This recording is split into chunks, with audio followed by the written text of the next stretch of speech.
ይህን ሳገኝ ወይም ከዚያ ነፃ ስሆን ያኔ ስኬታማ ደስተኛ ሆናለሁ ብሎ ማሰብ ያልነቃ አእምሮ የሚፈጥረው መዳን የሚገኘው ወደፊት ነው የሚል ብዥታ ነው። እውነተኛ መዳን ማለት እርካታ፣ ሰላም፣ ሕይወት ከምሉዕነቷ ጋር ማለት ነው። ራስህን መሆን፣ ተቃራኒ የሌለው በጎነት ከውስጥ መስማት፣ ከራሱ ውጭ በማንም የማይመካው የመሆን ሐሴት ማለት ነው። ታይቶ እንደሚጠፋ ተሞክሮ ሳይሆን በዘላቂ አሁን ላይ የመሆን እውነት ነው። በሃይማኖታዊ ቋንቋ ሲገለጽ ደግሞ ካንተ ውጭ እንዳለ ነገር ሳይሆን እንደ ያንተ ውስጣዊ ፍሬ ነገር እግዚአብሔርን ማወቅ ማለት ነው። እውነተኛ መዳን ማለት አንተ ሁሉም ሕይወት ያለው ነገር መሆኑን ከሚያገኝበት ከጊዜና መልክ አልባው አንድ ሕይወት የማትለይ አንድ መሆንህን መገንዘብ ማለት ነው። እውነተኛ መዳን ማለት ነፃነትን መጎናጸፍ ማለት ነው። ከፍርሃት፣ ከስቃይ፣ በሐሳብ ደረጃ ካለ የጦትና ያለመብቃት ስሜት እናም ከሁሉም አይነት መፈለግ፣ መስገብገብ፣ መሰብሰብ፣ የሙጥኝ ማለት ወይም መጣበቅ ነፃ መውጣት ማለት ነው። ከማሰብ ሱስ፣ ካሉታዊነት፣ ከሁሉም በላይ ደግሞ እንደ ስነ ልቡናዊ ፍላጎት ካለፈውና ከወደፊቱ ነፃ መሆን ማለት ነው። ይህ ሳይሆን ሲቀር ማለትም የጊዜ እስረኛ ከሆንክ አእምሮህ ከዚህ ተነስተህ እዚያ መድረስ አትችልም እያለህ ነው። ነፃ ከመሆንህና ከመርካትህ በፊት አንድ ነገር መሆን አለበት። ለምሳሌ ያንን ሥራ ማግኘት አለብህ። ያችን ፍቅረኛህን ማግባት አለብህ። በቂ ገንዘብ መሰብሰብ አለብህ። ወይም አንተ ይህ ወይም ያ መሆን አለብህ እያለህ ነው። በእርግጥ ጊዜ ያስፈልግሃል ነው እያለህ ያለው። ነፃና ሙሉ ከመሆን በፊት አንድ ነገር ማግኘት፣ በመልኩ ማስቀመጥ ወይም መለየት፣ ማድረግ፣ ማሳካት፣ ባለቤት መሆን ወይም መረዳት አለብህ እያለህ ነው። ጊዜን እንደ የመዳን መንገድ አድርገህ እያየህ ነው። በእውነት ግን ጊዜ የመዳን ትልቁ እንቅፋት ነው። አሁን ካለህበት ቦታና አሁን ካለው አንተነትህ በመነሳት እዚያ መድረስ አልችልም እያልክ ነው። ምክንያቱም ገና ምሉዕና ደህና አይደለሁም ብለህ ታስባለህና። እውነቱ ግን ከዚህና ከአሁኗ ቅጽበት ነጥብ ብቻ ነው ወደዚያ መድረስ የምትችለው። እዚያ የምትደርሰው እዚያ መሆንህን አስቀድመህ በመገንዘብ ነው። እግዚአብሔርን የምታገኘው እግዚአብሔርን መሻት እንደሌለብህ የተገነዘብክ ቅጽበት ነው። ስለሆነም ወደ መዳን የሚወስድ አንድ መንገድ ብቻ የለም። ማንኛውንም ሁኔታ መጠቀም ይቻላል። ልዩ ሁኔታ አያስፈልግም። ይሁን እንጂ አንድ መግቢያ ብቻ ነው ያለው፣ አሁን። ከዚህ ወቅት ውጭ ሌላ መዳን ሊኖር አይችልም። ብቸኛና ያላጋር ነህ? አሁንን በዚህ በር በኩል ግባ። ግንኙነት ላይ ነህ? አሁንን ከዚሁ ግባ። ከዚህች ቅጽበት ውጭ ወደ መዳን ለመጠጋት የሚያስችልህ ማድረግ ወይም ማግኘት ያለብህ ምንም ነገር የለም። ማንኛውም ጠቃሚ ነገር ያለው ወደፊት ነው የሚል ሐሳብ የተላመደ አእምሮ ይህን መረዳት ሊያዳግተው ይችላል። ድሮ ያደረግከው ወይም ሌሎች አንተ ላይ ያደረጉት ማንኛውም ነገር የሆነውን እሺ ብለህ እንዳትቀበልና ትኩረትህን በጥልቀት አሁን ላይ እንዳታሳርፍ ሊከለክልህ አይችልም። ስለዚህ ልታደርግ ያቀድከውን ነገር ወደፊት ልታደርገው አትችልም። ወይ አሁን ታደርገዋለህ ወይ ፈጽሞ አታደርገውም። የፍቅር አይሉት የጥላቻ ግንኙነት። አሁን ላይ የመሆን ንቁ ድግግሞሽ ውስጥ እስካልገባህ ወይም እስክትገባ ድረስ ሁሉም አይነት ግንኙነቶች፣ በተለይ ደግሞ የፍቅር ግንኙነቶች ጎደሎና ውለውም አድረውም የማይሰሩ ይሆናሉ። ለአጭር ጊዜ እንከን የለሽ ሊመስሉ ይችላሉ፣ ለምሳሌ ፍቅር ውስጥ ስትሆን። ይሁን እንጂ ይህ እንከን የሌለው የሚመስል ግንኙነት በተደጋጋሚ በሚከሰቱ ንትርኮች፣ ግጭቶች፣ ባለመርካትና በስሜታዊ ወይም በአካላዊ ጥቃት ጭምር ሊሰናከል ይችላል። ብዙ የፍቅር ግንኙነቶች እምብዛም ሳይቆዩ ወደ የፍቅር አይሉት የጥላቻ ግንኙነቶች የሚቀየሩ ይመስላል። በዚህ ጊዜ ፍቅር በአጭር ቅጽበት ወደ ጨካኝ ጥቃት፣ የጥላቻ ስሜት ወይም መውደድን ሙሉ በሙሉ ወደ ማቋረጥ ሊለወጥ ይችላል። ይህ የተለመደ ወይም ሁሉም ዘንድ ያለ ነገር ተደርጎ ይወሰዳል። ቀጥሎ ግንኙነቱ ለአጭር ጊዜ፣ ለጥቂት ወራት ወይም ዓመታት በተቃራኒ ጫፎች ፍቅርና ጥላቻ መካከል ይዋልላል። ደስታ የሚሰጥህን ያህል ለስቃይም ይዳርግሃል። በእነዚህ ዑደቶች ሱስ መጠመድ ለባለ ትዳሮች ያልተለመደ ነገር አይደለም። ጥላቻ ወይም ጥቃት ሲነግስ የሚፈጠረው ትዕይንት ለትዳሩ ሕይወት የሚዘራ ቅመም ያህል ተደርጎ ሊሰማቸው ይችላል።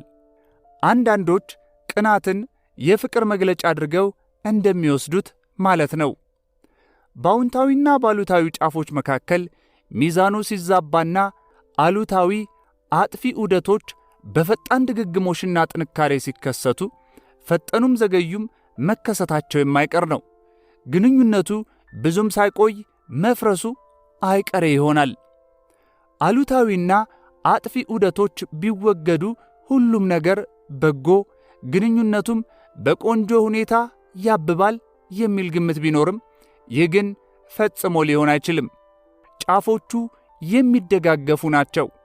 አንዱ ያላንዱ ሊኖርህ አይችልም።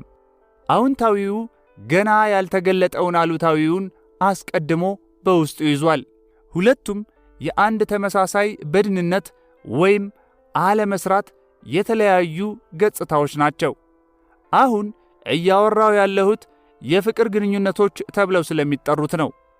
ከአእምሮ በላይ ስለሚመነጨው ተቃራኒ ስለሌለው እውነተኛ ፍቅር አይደለም። እንደማያቋርጥ ክስተት ይህ አይነቱ ፍቅር እንደ ልብ የማይገኝ በጣም ብርቅዬ ነው።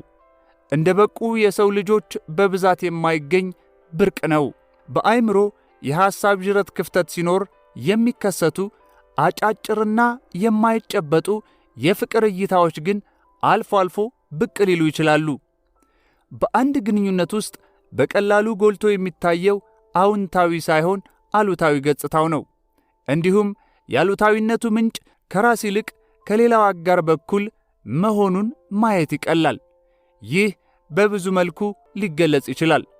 የባለቤትነት ስሜት፣ እንደ ራስ ንብረት መቁጠር፣ ቅናት፣ ቁጥጥር፣ ማፈግፈግና ያልተገለጸ ጥላቻ፣ ትክክል የመሆን ፍላጎት፣ ግድ የለሽነትና ስለ ራስ ብቻ ማሰብ፣ ስሜታዊ ፍላጎቶችንና የሚፈልጉትን ለማግኘት ሲባል ማባበል፣ የመከራከር፣ የመውቀስ፣ የመፍረድ፣ የማጥቃት ግፊት፣ የታመቀ ቁጣ፣ በወላጅ አማካኝነት ስለደረሰ ስቃይ የተደበቀ የብቀላ ስሜት፣ ንዴትና አካላዊ ጥቃትን ያመላክታል።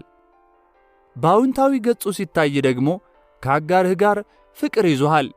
ይህ ሲጀመር በጣም የሚያስደስትና የሚያረካ ሁኔታ ነው። ሲበዛ ንቁ ሕይወት ውስጥ እንዳለህ ይሰማሃል። መኖርህ በድንገት ትርጉም ያለው ሆኗል። ምክንያቱም አንድ ሰው በጣም ይፈልግሃል፣ በጣም ታስፈልገዋለህ ወይም ታስፈልጋታለህ። እናም ልዩ የመሆን ስሜት እንዲሰማህ ያደርግሃል ወይም ታደርግሃለች። አንቺም ወይም አንተም ለሷ ወይም ለሱ ተመሳሳዩን ታደርጋለህ፣ ታደርጊያለሽ። አብራችሁ ስትሆኑ ሙሉ የመሆን ስሜት ይሰማችኋል። ስሜቱ ጠንካራ ከመሆኑ የተነሳም የተቀረው ዓለም እዚህ ግባ የማይባል ይሆናል። ይሁን እንጂ ከስሜት ጥንካሬው ጋር የስግብግብነትና ሙጥኝ የማለት ፍላጎት መኖሩንም ልብ ብለህ ሊሆን ይችላል። ሌላው ሰው እንደ ሱስ ያጠምድሃል። አንተ ላይ እንደ አደንዛዥ ዕፅ ሊሆንብህ ይችላል። ልትሆንብህ ትችላለች። ዕፁ ሲኖርህ ደስ ይልሃል። ዕፁን የማጣት ሐሳብ ወይም ጥርጣሬ ግን የማጣት ፍርሃት መገለጫዎች ወደ ሆኑት ያመራል። ለምሳሌ ወደ ቅናት፣ የባለቤትነት ስሜት፣ የሚፈልጉትን ለማግኘት ሲባል ስም ማጥፋት፣ መንቀፍና ጥፋተኛ ማድረግ። ቀጥሎ ከአጋርህ ብትለያይ ይህ የላቀ የማጥቃት ፍላጎት ወይም ጥልቅ ሐዘንና ተስፋ መቁረጥ ሊፈጥር ከመቻሉም በላይ በአጭር ቅጽበት የፍቅር ርኅራኄ ወደ አረመኔያዊ ማጥቃት ወይም መሪር ሐዘን ሊቀየር ይችላል። ያን የመሰለ ፍቅር አሁን የት ገባ? ፍቅር ወደ ተቃራኒው በቅጽበት ሊቀየር ይችላልን? መጀመሪያውኑ ነገርየው ፍቅር ነበረ ወይስ የመያዝና ሙጥኝ ማለት ሱስ? ሱስና የምሉዕነት ፍለጋ። ለምንድን ነው በሌላ ሰው ሱስ የምንያዘው? የተቃራኒ ጾታ ፍቅር ይህን ያህል በጋለ ስሜት ሁሉም ቦታ የሚፈለግ ተሞክሮ ለምን ሆነ?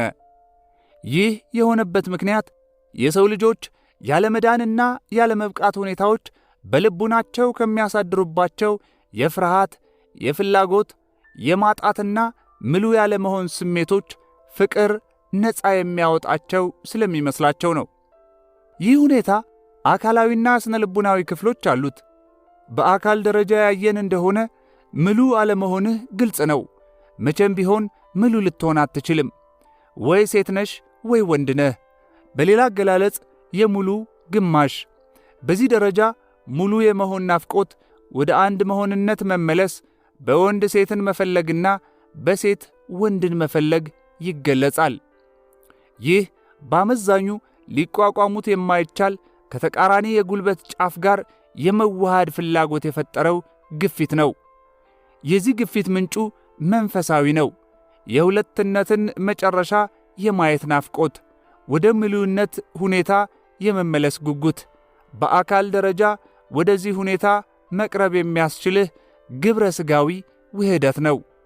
ወሲብ አካላዊ ሁኔታ ሊፈጥርልህ የሚችል በጣም ጥልቅ የእርካታ ተሞክሮ የሚሆነውም ለዚህ ነው።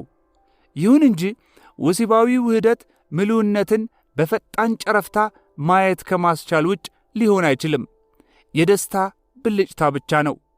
ወሲባዊ ውህደት ሳይታወቅ እንደ የመዳን መንገድ ተደርጎ ከተወሰደና ከተፈለገ የሁለትነትን መጨረሻ በነገር ደረጃ እየፈለክ ነው ማለት ነው፣ ሊገኝ በማይችልበት ቦታ። ወሲብ ልትኖርበት ያልተፈቀደልህ ግን የሚያስጎመጅ መንግሥተ ሰማይን በጨረፍታ ያሳይህና ከጥቂት ቆይታ በኋላ ግን ራስህን መልሰህ በተነጠለ አካል ውስጥ ታገኘዋለህ።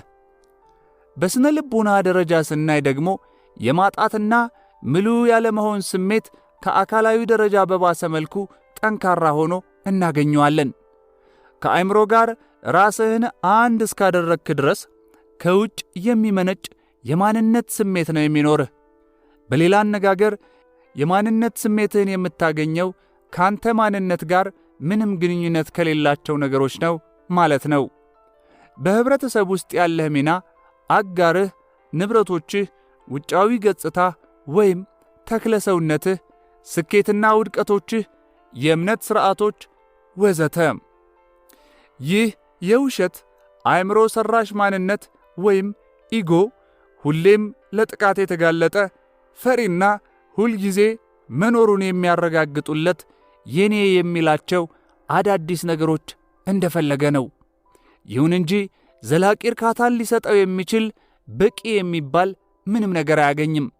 ስለሆነም ፍርሃቱ፣ የእጦትና የጉጉት ስሜቶቹ ሁሌም ከሱ አይለዩም።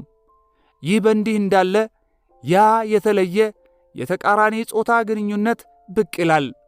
ይህ ለሁሉም የኢጎ ችግሮች መልስ የሚሰጥና ፍላጎቶቹንም የሚያረካ መስሎ ይታያል። ሲጀመር ቢያንስ ይህን ይመስላል። ከአሁን በፊት የማንነት ስሜትህን ስታገኝባቸው የነበሩ ሌሎች ነገሮች አሁን ከዚህ ጋር ሲወዳደሩ እዚህ ግቡ የማይባሉ ይሆናሉ። አሁን ሁሉንም የምትተካ ለሕይወትህ ትርጉም የምትሰጥና ማንነትህን የምትገልጽባት አንድ የትኩረት ነጥብ አለችህ። ያቺ የምታፈቅራት ሴት። እንደ በፊቱ በዚህች ግድ በሌላት ዓለም ከሌሎች የተነጠልክ ቅርንጫፍ ወይም ግማድ አይደለህም፣ ወይም ያልሆንክ መስሎ ይታይሃል። ዓለምህ አሁን ማዕከል አላት። የምታፈቅራት ሴት ማዕከሉ ካንተ ውጭ መሆኑና በዚህም የተነሳ አሁንም ከውጭ የሚመነጭ የማንነት ስሜት ውስጥ መሆንህ ግልጽ ቢሆንም መጀመሪያ ግን ይህን ያህል ጎልቶ አይታይህም። ጎልቶ የሚታየው ስርስሩን ሲሰሙህ የነበሩትና የኢጎ ባሕርያት የሆኑት ምሉዕ ያለመሆን፣ የፍርሃት፣ የእጦትና ያለመርካት ስሜቶች አሁን አለመኖራቸው ነው ወይስ አሁንም አሉ? እነዚህ ስሜቶች ጨርሰው ጠፍተዋል ወይስ ላይ ላዩን በሚታይ የደስታ ስሜት ስር ተደብቀዋል? በግንኙነት ውስጥ ፍቅርና የፍቅር ተቃራኒ ድብደባ፣ ስሜታዊ ጥቃት ወዘተ ካለ ኢጓዊ መጣበቅንና ሱሳዊ የሙጥኝ ማለትን ከፍቅር ጋር እያምታታ መሆን አለበት። አጋርህን አንዴ ማፍቀር ሌላ ጊዜ ደግሞ ማጥቃት አትችልም። እውነተኛ ፍቅር ተቃራኒ የለውም። ያንተ ፍቅር ተቃራኒ ካለው እንግዲህ ፍቅር አይደለም። ይህ ጠንካራ የሆነ የተሻለ የምሉዕነትና ጥልቅ የማንነት ኢጓዊ ፍላጎት መሻት ነው። ይህ ለጊዜውም ቢሆን ሌላኛው ሰው የሚያሟላው አይነት ፍላጎት ነው። ኢጎ መዳንን የሚተካው በዚህ መንገድ ሲሆን ለአጭር ጊዜም ቢሆን እንደ መዳን ሊሰማህ ይችላል። ይህ በእንዲህ እያለ ግን አጋርህ ፍላጎቶችህን የማያሟሉ ባሕርያት ማሳየት ወይም ደግሞ ኢጎ በማይፈልገው መንገድ መሄድ ትጀምራለች። በዚህ ጊዜ የኢጎ ዋነኛ አካላት የሆኑትና በፍቅር ግንኙነቱ ወቅት ተደባብሰው የነበሩት የፍርሃት፣ የስቃይና የጦት ስሜቶች ብቅ ይላሉ። እንደ ሌላ ማንኛውም ሱስ እጹ ሲገኝ ከፍ ያለ የደስታ ስሜት ይፈጥራል። እጹ ላንተ መስራት የሚያቆምበት ቀን መፈጠሩ ግን ፈጽሞ አይቀርም። ያኔም የህመም ስሜቶች እንደገና በከፋ ደረጃ ያገረሻሉ። ይህ ብቻም አይደለም። አጋርህን የእነዚህ ስሜቶች መንስኤ ወይም ምክንያት አድርገህ ማየት ትጀምራለህ። ቀጥለህም ስሜቶችህን ወደ ውጭ በማውጣት እንዲታዩ ማድረግ ብቻ ሳይሆን አረመኔያዊ በሆነ የመጉዳት ስሜት አጋርህን ታጠቃለህ። ይህ ጥቃት የአጋርህን ስቃይ በመቀስቀስ መልሳ እንድታጠቃህ ያደርጋል። በዚህ ወቅት ማጥቃቱ ወይም የማግባባት ሙከራዎቹ በቂ ቅጣት በመሆን አጋሩ ባሕርያዋን እንድትቀይር ያደርጋሉ ብሎ ኢጎ ውስጥ ውስጡን ተስፋ ያደርጋል። ከዚህ አልፎ ስቃይህን ለመሸፈን ይጠቀምባቸዋል። ማንኛውም ሱስ ስቃይን ፊት ለፊት መጋፈጥንና በስቃዩ ውስጥ ማለፍ ካለመፈለግ የሚመነጭ ያልነቃ ድርጊት ነው። ማንኛውም ሱስ በስቃይ ይጀምራል፣ በስቃይ ያልቃል። ሱስ የአልኮል፣ የምግብ፣ የሕጋዊ ወይም ሕገወጥ ዕፅ መጠቀም ወይም የሰው የፈለገው ይሁን ጠቀሜታው ስቃይን መሸፋፈን ወይም ለጊዜው መደበቅ ነው። ለዚህ ነው በፍቅር ግንኙነት ውስጥ የመጀመሪያው ከፍተኛ የደስታ ስሜት አንዴ ካለፈ በኋላ የዚያኑ ያህል ደስታ ቢስነትና ከፍተኛ ስቃይ አይቀሬ የሚሆኑት። የቅርብ ግንኙነቶች በራሳቸው ደስታ ቢስነትንና ስቃይን አይፈጥሩም። በውስጥህ የታፈነውን ስቃይና ደስታ ቢስነት ይፋ ያደርጉታል እንጂ። ማንኛውም ሱስ ይህን ያደርጋል። ማንኛውም ሱስ መስራት የሚያቆምበት ደረጃ ላይ ይደርሳል። ይህ እንደሆነ ወዲያውኑ ስቃዩ ከመቼውም ጊዜ በላይ በባሰ መልኩ ይሰማል። ሰዎች ሁሌም ይህችን ቅጽበት በመሸሽ መዳንን በሆነ የወደፊት ጊዜ ለማግኘት የሚፈልጉበት አንዱ ምክንያት ይህ ነው። ትኩረታቸውን አሁን ላይ ካደረጉ መጀመሪያ የሚጋፈጡት ከራሳቸው ስቃይ ጋር ሊሆን ይችላል። የሚፈሩትም ይህንን ነው። ያለፈውን ጊዜ ከነስቃዩ የሚያሟሟ አሁን ላይ የመሆን ኃይል በዚህች ቅጽበት ውስጥ ማግኘት እንዴት ቀላል እንደሆነ ብቻ ባወቁ። ወደ ራሳቸው እውነታ ወደ እግዚአብሔር እንዴት ቅርብ እንደሆኑ ብቻ ባወቁ። ከስቃይ ለመሸሽ ሲባል ከፍቅር ግንኙነት መሸሽ መልስ ሊሆን አይችልም። በዚህም ሆነ በዚያ ስቃዩ እንደሆነ አይቀርም። ለ3 ዓመታት በበረሃ ውስጥ ለብቻ ከመኖር በበለጠ በብዙ ዓመታት ውስጥ በ3 ያልተሳኩ ግንኙነቶች ውስጥ ማለፍ ወደ ብቃት አስገድዶ ሊያስገባ ይችላል። በሌላ መልኩ ብርቱ አሁን ላይ መሆን ወደ ብቸኝነት ካስገባህም ይህ ራሱ ወደ ብቃት ሊወስድ ይችላል። ከሱሳዊ ግንኙነቶች ወደ የበቁ ግንኙነቶች። ሱሳዊ ግንኙነትን ወደ እውነተኛ ግንኙነት መለወጥ እንችል ይሆን? አዎ፣ አሁን ላይ በመሆንና ትኩረትህን በጣም በጥልቀት ወደ አሁኗ ቅጽበት በማምጣት አሁን ላይ መሆንህን በማጠንከር ለብቻህም ይሁን ከአጋርህ ጋር ስትኖር ቁልፉ ይህ ብቻ ነው። ፍቅር እንዲያብብ ከተፈለገ አሁን ላይ የመሆንህን ብርሃን ጠንካራ በማድረግ በአሳቢው አእምሮህና በስቃይ ገላህ ቁጥጥር ስር እንዳልሆንክና እነሱ አለመሆንህንም ጭምር ማወቅ ያስፈልጋል።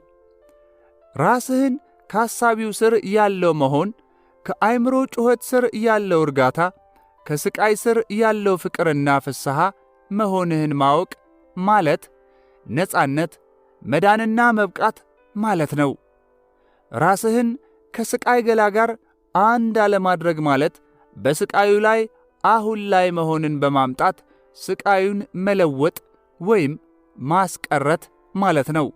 ራስህን ከማሰብ ጋር አንድ አለማድረግ ማለት ሐሳቦችህንና ጠባዮችህን በተለይ ደግሞ ተደጋጋሚ የአእምሮ ልማዶችህንና ኢጎ የሚጫወታቸውን የተለያዩ ሚናዎች በዝምታ መታዘብ መቻል ማለት ነው። አእምሮን እንደ የማንነት መገለጫ ካላጠናከርነው ሱሳዊ ባህሪውን ያጣል። የመዳኘት መሠረታዊ ሱሱን ብሎም ግጭት፣ ትዕይንትና አዲስ ስቃይ ፈጣሪውን ነውን የመቋቋም ሱሱን ያጣል። እንደ እውነቱ ከሆነ ነውን በመቀበል መፍረድ ያቆምክ ቅጽበት ከአእምሮ ነፃ ነህ። ለፍቅር፣ ለፍስሐ፣ ለሰላም ቦታ ፈጠርክ ማለትም ነው። መጀመሪያ ራስህን ቀጥሎ ደግሞ አጋርህን መፍረድ ታቆማለህ። በግንኙነት ወቅት የለውጥ ዋነኛው መሳሪያ አጋርን እንዳለች ወይም እንዳለ ሙሉ በሙሉ መቀበል ነው። በምንም መንገድ ለመፍረድ ወይም ለመለወጥ አለመሞከር። ይህ አቋምህ ወዲያውኑ ከኢጎ በላይ አሻግሮ ይወስድሃል። ያኔም ሁሉም የአእምሮ ጨዋታዎችና ሁሉም ሱሳዊ መጣበቆች ወይም የሙጥኝ ማለቶች ያበቃላቸዋል። ተጠቂዎችም ሆኑ የጥቃት ቀስቃሾች የሉም። ከሳሽም ተከሳሽም አይኖርም። ከዚህም በተጨማሪ ሁሉም የጋራ ጥገኝነቶች ወይም አንዱ በሌላው ላይ ጥገኛ መሆን ከማክተማቸውም በላይ ልምዱን ወዳልነቃው አጋብቶ ማስቀጠልም ያቆማል ማለት ነው። የዚህ ውጤትም ወይ በፍቅር መለያየት ወይም በጋራ ወደ አሁኗ ቅጽበት ወደ መሆን በጥልቀት መግባት ይሆናል። እንዲህ ቀላል ሊሆን ይችላል? አዎ፣ ይህን ያህል ቀላል ነው። ፍቅር የመሆን ሁኔታ ነው። ፍቅርህ ካንተ ውጭ አይደለም፣ ከውስጥህ ጥልቅ ቦታ ነው ያለው። ልታጣው ፈጽሞ አትችልም፣ ሊተውህም አይችልም። የሌላ ውጫዊ አካል ጥገኛ ነገር አይደለም። አሁን ላይ በመሆንህ እርጋታ ውስጥ የምትጎናጸፈው የራስህ ነገር አልባና ጊዜ አልባ እውነታ አካላዊ መልክህን እንደሚያንቀሳቅሰው ያልተገለጠው ሕይወት ሆኖ ይሰማሃል። ቀጥሎም ተመሳሳይ ሕይወት በእያንዳንዱ ሰውና ፍጥረት ጥልቅ ውስጥ መኖሩን ታውቃለህ። ከነገርና ከመነጣጠል መጋረጃ በላይ ታያለህ። ይህ የአንድነት ግንዛቤ መኖር ማለት ነው። ይኸው ነው ፍቅር። እግዚአብሔር ምንድን ነው? ሁሉም ሕይወት ውስጥ የሚገኝ ዘላለማዊ አንድ ሕይወት ነው። ፍቅር ምንድን ነው? ይህ አንድ ሕይወት ባንተና በሁሉም ፍጥረታት ጥልቅ ውስጥ መኖሩን ማወቅ ነው። እሱን መሆን ማለት ነው። ስለሆነም ሁሉም ፍቅር የእግዚአብሔር ፍቅር ነው። የፀሐይ ብርሃን የሚያርፍበትን እንደማይመርጥ ሁሉ ፍቅርም አይመርጥም። ለአንድ ሰው የመጣ ጸጋ አይደለም፣ አያገልም። ማግለል የእግዚአብሔር ፍቅር አይደለም፣ የኢጎ ፍቅር እንጂ። ሆኖም የእውነተኛ ፍቅር የስሜት ጥልቀት ሊለያይ ይችላል። ያንተን ፍቅር ከሌሎች በተሻለ መንገድ በግልጽና በጥልቀት መልሳ ላንተ የምታንጸባርቅ ሴት ብትኖርና እሷም ላንተ ተመሳሳይ ስሜት ቢኖራት ሁለታችሁም በፍቅር ግንኙነት ተቆራኝታችኋል ማለት ይቻላል። ከዚህ ሴት ጋር የሚያገናኝህ ሰንሰለት አውቶቡስ ውስጥ አጠገብህ ከተቀመጠው አንድ ሰው ወይም ቀልብህን ከሳበች ወፍ፣ ዛፍ፣ አበባ ጋር ከሚያገናኝህ ሰንሰለት ጋር ተመሳሳይ ነው። የፍቅር ስሜቱ ጥልቀት ብቻ ይለያያል። በሱሳዊ ግንኙነት ውስጥም ቢሆን ከመቼውም ጊዜ ላቀና እውን የሆነ ብርሃን የሚፈነጥቅባት ወቅት ሊኖር ይችላል። ከጋራ ሱሳዊ ፍላጎቶችህ በላይ የሆነ ነገር። ይህም ያንተና ያጋረህ አእምሮ ለአጭር ጊዜ ረጋ በሚልበትና የስቃይ ገላ ለተወሰነ ጊዜ በሚዘናጋበት ወቅት ይከሰታል። ይህ አልፎ አልፎ ገላ ለገላ ስትነካኩ ወይም የሕፃን መወለድን ተአምር በጋራ ስትመለከቱ ወይም ሞት ሲያንዣብብባችሁ ወይም አንዳችሁ በጠና ስትታመሙ አእምሮን ኃይለ ቢስ የሚያደርግ ማንኛውም ነገር ሲፈጠር ሊከሰት ይችላል። ይህ ሲሆን ብዙውን ጊዜ ከአእምሮ ስር የሚደበቀው ያንተ መሆን ይገለጣል። እውነተኛ ተግባቦት እንዲኖር የሚያደርገውም ይህ ነው። እውነተኛ ተግባቦት በመንፈስ መተሳሰር ወይም ኮሚኒየን ነው። አንድ መሆንን፣ ፍቅርን እውን ማድረግ ነው። በበቂ መጠን አሁን ላይ በመሆን አእምሮንና አሮጌ ልማዶቹን ካላራክ በስተቀር ብዙውን ጊዜ ይህ መተሳሰር ቶሎ ነው የሚጠፋው። አእምሮና ራስን ከአእምሮ ጋር ማዋሃድ ተመልሰው የመጡ ቅጽበት አንተ የራስህ አእምሮአዊ ምስል እንጂ እውነተኛውን ራስህ አትሆንም። በመቀጠልም የኢጎ ፍላጎቶችህን ለማሟላት መጫወትና የድርሻህን መወጣት ትጀምራለህ። ይህ ሲሆን ፍቅር የሚባል ተውኔት በመተወን ከሌላ አእምሮ ጋር በመስተጋብር የሚገናኝ ሰው ለመምሰል የሚሞክር የሰው አእምሮ ሆነሃል። አጫጭር የፍቅር እይታዎች ቢኖሩ እንኳ ራስን ከአእምሮ እስከ ወዲያኛው እስካላላያዩና በጥልቀት አሁን ላይ በመሆን የስቃይ ገላን ካላሟሙ በስተቀር እውነተኛ ፍቅር ሊያብብ አይችልም። ወይም ቢያንስ የስቃይ ገላ ሲከሰት እንደ ታዛቢ ሆነህ መቆየት እስካልቻልክ ድረስ። ይህን ካደረክ የስቃይ ገላ አንተን በመቆጣጠር ፍቅርን ሊያጠፋ አይችልም። ግንኙነቶች እንደ መንፈሳዊ ምግባራት ኢጎና እሱ የፈጠራቸው ኅብረተሰባዊ፣ ፖለቲካዊና ኢኮኖሚያዊ መሠረቶች ወደ መፍረስ የመጨረሻ ደረጃ ሲቃረቡ በወንድና ሴት መካከል ያለው ግንኙነት አሁን የሰው ልጅ የሚገኝበትን ጥልቅ የቀውስ ሁኔታ የሚያመለክት ይሆናል። የሰው ልጆች ራሳቸውን ከአእምሮ ጋር በማዋሃዳቸው አብዛኛዎቹ ግንኙነቶች በመሆን ላይ የተመሠረቱ አይደሉም። ስለሆነም ግንኙነቶች ወደ ስቃይ ምንጭነት የተለወጡ፣ በችግርና በግጭት የተሞሉ ናቸው። በአሁኑ ጊዜ የብቸኛ ኑሮ የሚገፉ ወይም ያላጋር ልጅ የሚያሳድጉ በሚሊዮኖች የሚቆጠሩ ላጤዎች አሉ። እነዚህ የፍቅር ግንኙነት መፍጠር ያልቻሉ ወይም ባለፉ ግንኙነቶች ወቅት የታዘቧቸውን እብድ ትዕይንቶች መድገም ያልፈለጉ ናቸው። ሌሎች ደግሞ የማይጨበጠውን እርካታ ከተቃራኒ የጉልበት ጫፍ ጋር በማዋሃድ ለማግኘት በሚል ዓላማ ከአንድ ግንኙነት ወደ ሌላ፣ ከአንድ የደስታና የስቃይ ዙር ወደ ሌላ ይባዝናሉ። እንዲሁም ሌሎች አሉታዊነት በሚበዛባቸው ሰንካላ ግንኙነቶች ውስጥ ለልጆች ወይም ለደህንነት ሲሉ በልምድ ግፊት፣ ለብቻ መሆንን በመፍራት ወይም በሌላ የጋራ ጥቅም ላይ የተመሠረተ አሰራር ወይም ደግሞ በስሜታዊ ድራማና ስቃይ ስር የተደበቀ የፍንደቃ ሱስን ፍለጋ በመሳሰሉ ምክንያቶች አብሮ ለመቆየት ሲሉ የመቻቻል ኑሮ ይገፋሉ። ይሁን እንጂ እያንዳንዱ ቀውስ አደጋ ብቻ ሳይሆን ጥሩ አጋጣሚም ሊያስከትል ይችላል። ግንኙነቶች ለኢጓዊ የአእምሮ ልማዶች ጉልበት የሚሰጡና የሚያጎሉ ብሎም የስቃይ ገላን የሚቀሰቅሱ ከሆነ ይህን ሐቅ ከመሸሽ ይልቅ ለምን አንቀበለውም? ግንኙነቶችን ከመሸሽ ወይም ለችግሮችህ ምላሽ የምትሰጥ ወይም እርካታን የምታስገኝልህ የተዋጣላት አጋር የመፈለግ ቅዠት ውስጥ ከመዋለል ይልቅ ይህን ሐቅ መቀበል አይሻልም ወይ? አንድን ሁኔታ በሚመለከት ያሉ ሁሉም ሐቆች ዕውቅና እስካላገኙና ሙሉ በሙሉ እስካልተቀበልናቸው ድረስ በእያንዳንዱ ቀውስ ውስጥ የተደበቀው በጎ አጋጣሚ ሊገለጥ አይችልም። እነዚህን ሐቆች እስከ ካድክ ድረስ ልትሸሻቸው ወይም ምነው ነገሮች ከዚህ የተለዩ በሆኑ ብለህ እስከ ተመኘህ ድረስ የበጎ አጋጣሚ መስኮት አይከፈትም። አንተም እዚያ ሁኔታ ውስጥ ታስረህ ትቀራለህ። በዚህም ሁኔታው ወይ ባለበት ይቀጥላል ወይም የበለጠ ይባባሳል። ለሐቆቹ ዕውቅና ከመስጠትና ሙሉ በሙሉ ከመቀበል ጋር አብሮ ከነሱ ነፃ መሆንም ይመጣል። ለምሳሌ አለመስማማት መኖሩን ስታውቅና ይህን ዕውቀት ውስጥ ስታቆየው ማወቅህን ተከትሎ አዲስ ነገር ተከስቷል። ያኔም አለመስማማቱ ሳይለወጥ እንዳለ ሊቆይ አይችልም።